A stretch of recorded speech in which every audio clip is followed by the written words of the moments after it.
Welcome. In front of me is a DOOGEE S80 and today I'll show you how to copy contacts from your SIM card to the device. And to get started, you want to open up your contacts application. From here, tap on the three bars and go to settings, and then here you'll find import option. Once you tap on it, you can select where you want to import contacts from, so I'll be selecting the SIM card right here. Next to phone, and this shows me all the contacts that are on my SIM card, so I can select all of them if I want to,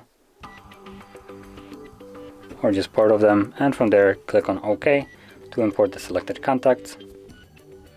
Disregard this just shows up because I pressed the button twice, and as you can see, there they are. So if you found this very helpful, don't forget to hit like, subscribe, and thanks for watching.